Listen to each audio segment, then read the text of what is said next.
বদল 15 বছর ধরে যে দলটা ছিল শাসনে সেই দলটা থাকবে কিনা তা নিয়ে এখন প্রশ্ন উঠছে। একদম তো তাই। আমরা দেখাচ্ছিলাম আম্বেদকর মূর্তির নিচে তৃণমূলের প্রথম কর্মসূচি পালা বদলের পর বহু বহু বিধায়ক গড় হাজিরই হলেন না। আচ্ছা যাক, ওটা তো বিধায়কদের কর্মসূচি।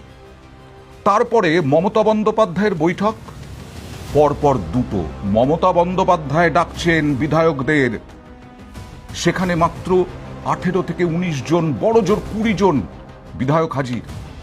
বাকি বিধায়কদের মধ্যে কয়েকজন গ্রেফতার হয়েছেন, কিন্তু তাছাড়া 80 জন তৃণমূলের বিধায়ক কই? বিজেপিতে যখন 77টা আসন পেয়েছিল বিজেপি 2021-এ, আশা করা হয়েছিল 200 আসনের বেশি পাবে, পায়নি, কিন্তু তখন কয়েকজন মাত্র তৃণমূলে যোগদান করেছিলেন। তৃণমূলের এইরকম অবস্থা কেন? তৃণমূল তো 80টা বিধায়ক পেয়েছে। মমতা বন্দ্যোপাধ্যায় ডাকছেন, সেই মমতা বন্দ্যোপাধ্যায়কেও পাত্তা দিচ্ছেন না বিধায়করা। বিধায়করা কি বেরোতেই ভয় পাচ্ছেন বাড়ি থেকে? আসলে কাউন্সিলরদের দেখা যাচ্ছে না, বিধায়কদের দেখা যাচ্ছে না। বিধায়করা কি সম্মুখে আসতে চাইছেন না, মুখোমুখি হতে চাইছেন না? তৃণমূলে এরকম হলোটা কেন? অনেকে বলছেন এত কাটমানি, এত তোলাবাজি, এত বৈভব, এই সমস্ত কিছুর জন্য এই অবস্থা তৃণমূল দলটার। আসলে আদর্শভিত্তিক দল নয়।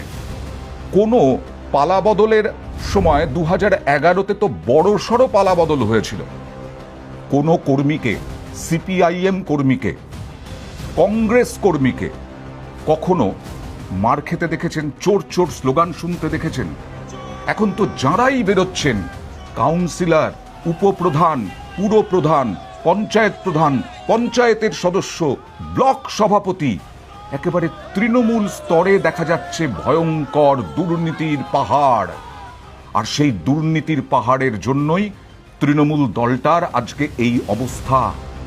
অভিষেক বন্দ্যোপাধ্যায় গেলেন, অভিষেক বন্দ্যোপাধ্যায় সোনারপুরে গেলেন, কি হলো শনিবারে?